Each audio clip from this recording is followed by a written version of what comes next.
Mark எழுதிய தூய நற்செய்தியிலிருந்து வாசகம். ஆண்டவரே, மாட்சி உமக்கே.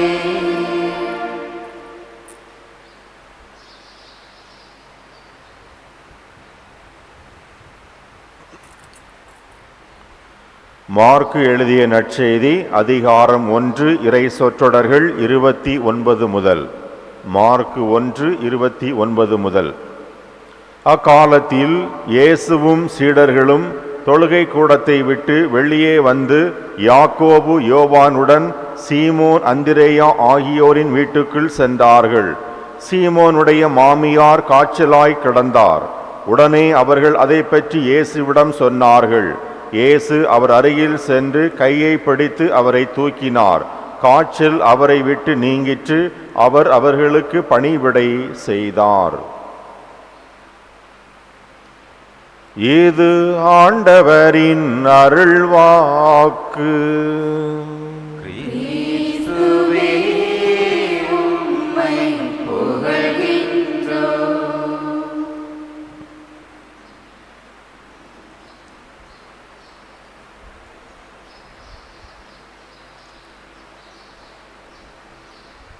கிறிஸ்து இயேசுவில் பிரியமான சகோதர சகோதரிகளே,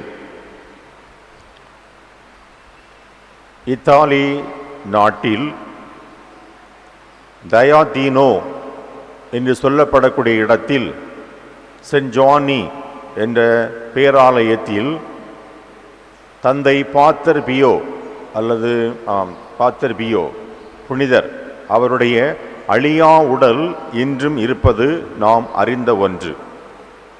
2-3 முறை அவருடைய உடலை பார்த்து தொட்டு வணங்கக்கூடிய பேறு பெற்றவன். அவருடைய வாழ்வின் வரலாற்றை நாம் படித்தோமே என்றால் 5 காயம் பெற்ற புனிதர்களில் அவரும் ஒருவர். ஏன் இதை இந்த நாளில் சொல்கிறேன் என்றால், 5 காயங்களை பெற்றிருந்த அவருடைய வாழ்வில் இந்த 5 காயங்களும் ஏற்படுத்தக்கூடிய வலி என்பது இயேசு கிறிஸ்துவை சிலுவையில் அறையும் பொழுது அந்த ஆணிகளால் துளைக்கப்பட்ட அந்த இடம் எவ்வளவு வலியை கொடுத்ததோ அதே மாதிரியான வலியை இவருக்கும் கொடுத்ததாக சொல்லுகிறார்கள். அந்த வலியை பொருள்படுத்தாமல், அந்த வலியினால் பல நேரங்களில் எழுந்து அன்றாட பணியை கூட செய்ய முடியாமல் இருந்த அவர் திருவருட் சாதனைகளை நிறைவேற்ற தவறியதில்லை. கஷ்டப்பட்டு தட்டு தடுமாறி எழுந்து திருப்பலி நிறைவேற்றினார் என்பது வரலாற்று உண்மை. அதோடு மாத்திரமல்லாமல் ஒப்புரவு அருட்சாதனம் வழங்கக்கூடிய மிகப்பெரிய ஒரு வேட்கையை தன்னுடைய உள்ளத்தில் அவர் கொண்டிருந்தார். எனவே உடல் நோயால் கஷ்டப்பட்டு இருந்த பொழுதும் கைகளை தூக்குவதற்கூட கைகளிலே இருக்கக்கூடிய வலி அவரை தடுத்த போதிலும் அந்த கிறிஸ்துவின் இந்த திருவருட் சாதனத்தை மக்கள் அனைவருக்கும் கொடுப்பதற்காகவே ஒவ்வொரு நாளும் பல மணி நேரம் பாவ சங்கீதன தொட்டிலில் அமர்ந்து மக்களுக்கு பாவத்தை போக்கக்கூடிய அந்த திருவருட் சாதனத்தை வழங்கி அவர்களுக்காக ஜெபித்தார் என்பது வரலாறு. இது இன்றைய நாளில் இந்த வாசகங்களுக்கு நமக்கு அழகாக பொருந்துகிறது. இன்றைய நாளில் பார்க்கிறோம், நம் ஆண்டவர் இயேசு கிறிஸ்து சீமோனின் மாமியாரின் காய்ச்சலை குணப்படுத்தக்கூடிய செய்தியானது சொல்லப்பட்டிருக்கிறது. காய்ச்சலை குணப்படுத்துவது என்பது பெரிய பெரிய புதுமை அல்ல. சாதாரண ஒரு பாராசிட்டமால் மாத்திரை கூட காய்ச்சலை குணமாக்கிவிடும். எனவே இந்த காய்ச்சலை குணமாக்கக்கூடிய செய்தியை மார்க்கு நற்செய்தியாளர் ஒரு மிகப்பெரிய செய்தியாக தன்னுடைய நற்செய்தியிலே அவர் குறிப்பிடுகின்றார். அப்படி என்றால் இந்த காய்ச்சலை குணமாக்கியது நமக்கு இங்கு முக்கியம் அல்ல. இந்த காய்ச்சலை குணமாக்கிய பின்பு பேதுருவின் மாமியார் எழுந்து பணிவிடை செய்தார் என்பதுதான் இங்க செய்தி. காய்ச்சல் குணமாகிய பின்பு அவர் எழுந்து அன்றாட பணிகளை செய்து இயேசுவுக்கும் பணிவிடை செய்தார். எனவே இன்று நம்முடைய வாழ்வில் நிறைய பேர் நோய்வாய்ப்பட்டிருக்கலாம். சிலருக்கு சில நோய்கள் வந்து செல்லலாம். சிலருக்கு சில நோய்கள் பல ஆண்டுகள் அவர்களுக்குள்ளாகவே இருக்கலாம். எனவே நோய்வாய்ப்பட்டிருக்கிறவர்கள், வயதானவர்கள், இவர்களுக்கெல்லாம் இந்த செய்தியை மார்க்கு வழியாக இயேசு கிறிஸ்து நமக்கு தருகின்றார். மகனே, மகளே, ஒரு சிலர் இந்த சமூகத்தில் நோய்வாய்ப்பட்டிருக்கிறார்கள். உன் குடும்பத்திலே உன் தாய், தகப்பன், மாமி, மாமனார், குழந்தைகள் நோய்வாய்ப்பட்டிருக்கிறார்கள். ஆனால் உனக்கு அந்த நோய் இல்லை.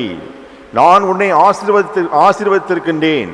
நீ நன்றாக இருக்கிறாய் என்றால் நீ உன்னுடைய குடும்பத்திற்கும் இந்த சமூகத்திற்கும் நீ செய்ய வேண்டிய கடமை நிறைய இருக்கிறது. நீ பணிவிடை செய்ய வேண்டும்.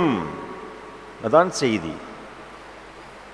எனவே யாரெல்லாம் நல்ல உடல்நலத்தோடு இருக்கிறோமோ அவர்கள் உடல்நலம் குன்றியவர்களுக்கு நாம் உதவி செய்ய வேண்டும். அதோடு மாத்திரமல்ல, இதை வைத்து மற்ற செய்தியை நாம் பெறலாம். யார் யாருக்கெல்லாம் திறமை இருக்கிறதோ, கல்வி திறமை, மக்களை ஒருங்கிணைக்கக்கூடிய திறமை, மக்களை அன்பு வழி நடத்தக்கூடிய திறமை, மக்களுக்கு போதிக்கக்கூடிய ஆற்றல், மக்களுக்கு நல்லதை எடுத்துச் சொல்லக்கூடிய ஆற்றல், நல்ல ஆசிரியர் பணி செய்யக்கூடிய ஆற்றல் என்று பல வகையான திறமைகளை கடவுள் ஒவ்வொருவருக்கும் கொடுத்திருக்கின்றார். இந்த திறமை இல்லாதவர்கள் நிறைய பேர் இருக்கலாம். எனவே எனக்கு கொடுக்கப்பட்டிருக்கக்கூடிய இந்த திறமையை மற்றவர்களுக்கு நான் பயன்படும்படியாக பயன்படுத்த வேண்டும். என் திறமையை வைத்து மற்றவரின் வாழ்வில் முன்னேற்றத்தை கொண்டு வருவதற்காக நான் உழைக்க வேண்டும் என்ற ஒரு செய்தியைத்தான் இது சொல்லுகிறது. இந்த முதல் வாசகத்திலே பார்க்கிறோம், யோபு புலம்புகிறார். எல்லாவற்றையும் இழந்து விட்டேன், ஒவ்வொரு நாளும் எனக்கு கடுமையாக இருக்கிறது, இரவில் படுத்தால் எப்பொழுது விடியும் என்று நான் ஏங்கிக் கொண்டிருக்கிறேன், அங்கும் இங்குமாக புரண்டு கொண்டிருக்கிறேன் என்று சொல்லி அவர் தன்னுடைய வாழ்வில் படக்கூடிய கஷ்டங்களை எல்லாம் பட்டியலிடுகிறார். அவ்வாறு பட்டியலிட்ட துன்பத்தில் உழன்ற யோபு கடவுளை பழிக்கவில்லை. தன்னுடைய பணியை, தன்னுடைய சேவையை செய்வதற்கு அவரால் முடியவில்லை. ஒன்று உடல் பலகீனம், உடல் நோய், இன்னொன்று ஒன்றுமே இல்லை. கடவுள் கொடுத்தார், கடவுள் எடுத்தார் என்று சொல்லக்கூடிய வகையில் அவரிடம் எதுவுமே இல்லை. ஆனால் கடவுளால் மீண்டுமாக மனைவி, மக்களையும் எல்லா செல்வங்களையும் பல மடங்காக பெற்றுக்கொண்ட அவர் பின்னாளில் என்ன செய்தார் என்பது விவிலியத்தில் சொல்லப்படவில்லை என்றாலும் நாம் நம்முடைய கற்பனையினால் கண்டுகொள்ள முடியும்.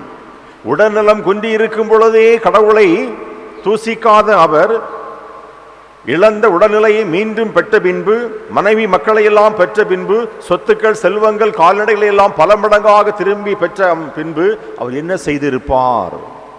மார்க்கு நற்செய்தி சொல்வது போல அவர் பணிவிடை செய்திருப்பார். தன்னிடம் இருக்கக்கூடிய செல்வங்களை இல்லாதோரோடு பகிர்ந்து கொண்டிருப்பார், நிச்சயமாக செய்திருப்பார். அதுதான் யோபு.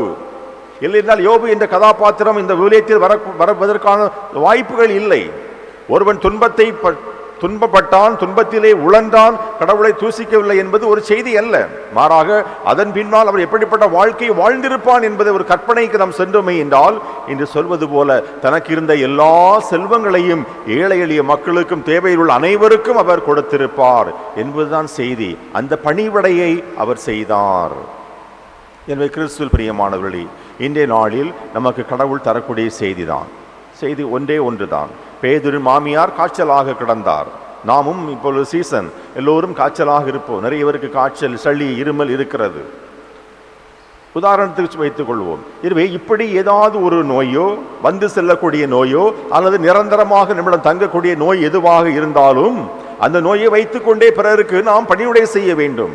அல்லது அந்த நோய் நீங்கிய பின்பு அந்த நோயால் பாதிக்கப்படக்கூடிய அல்லது அந்த திறமை இல்லாத மற்றவர்களுக்கு, தேவைப்படக்கூடிய மற்றவர்களுக்கு பொருளையோ, நேரத்தையோ, பொன்னையோ கொடுத்து நாம் உதவி செய்ய வேண்டும் என்பதுதான் இந்த நாளின் வாசகங்கள் நமக்கு கொடுக்கக்கூடிய செய்தி. எனவே நம்முடைய வாழ்வில் நாம் உணர்வோம். பிறந்தோம், ஒன்றுமில்லாமல் பிறந்தோம், போகிறோம், ஒன்றுமில்லாமல் தான் போகிறோம். இடைப்பட்ட இந்த நாட்களில் கடவுள் தந்திருக்கக்கூடிய ஆசீர்வாதமான சொத்துக்கள், திறமைகள், பணங்கள், இவற்றை வைத்துக்கொண்டு நிலை வாழ்வுக்கு தேவையான சில காரியங்களை செய்து அந்த நிலை வாழ்வை பெற்றுக்கொள்ள வேண்டும் என்பதற்கு இந்த நாள் அழைப்பு கொடுக்கிறது. எனவே இந்த அழைப்பு உங்களுக்கு மாத்திரமில்லை, எங்களுக்கும் தான். எனவே நீங்களும் நாங்களும் உணர்வோம். கடவுள் நமக்கு தந்திருக்கக்கூடிய இந்த உடல் நலம், இந்த செல்வம், இந்த கல்வி, இவை எல்லாம் பிற மக்களும் பயன்பட வேண்டும். அதுதான் உண்மையான கிறிஸ்தவ வாழ்வு. அதற்காகத்தான் இந்த செய்தியை மார்க்கு நற்செய்தியாளர் தன்னுடைய நற்செய்தியின் துவக்கத்திலே பதிவிடுகின்றார் என்பதை உணர்ந்து நம்முடைய வாழ்வில் நாம் இல்லாதவரோடு இருப்பதை பகிர்ந்து கொள்வோம். அது உடல்நலம் அல்லது சொத்து, பணபலம் எதுவாக இருந்தாலும் அதில் உள்ளதை இல்லாதவரோடு பகிர்ந்து கொள்ளும் பொழுது இந்த நற்செய்தியின் சொல்லக்கூடிய இந்த கூற்று நமக்கும் பொருந்துகிறது. பேதுரு மாமியார் எழுந்து பணிவிடை செய்தது போல நம்மிடம் இருக்கக்கூடிய கெட்ட எண்ணங்கள் அல்லது செய்யக்கூடாது, நான் ஏன் செய்ய வேண்டும் என்று இருக்கக்கூடிய அந்த காய்ச்சலை எல்லாம், அந்த தீமையெல்லாம் நாம் எடுத்துவிட்டு நாமும் எழுந்து பணிவிடை செய்வோம். ஆண்டவர் நம்மை நிறைவாக ஆசிர்வதிப்பார்.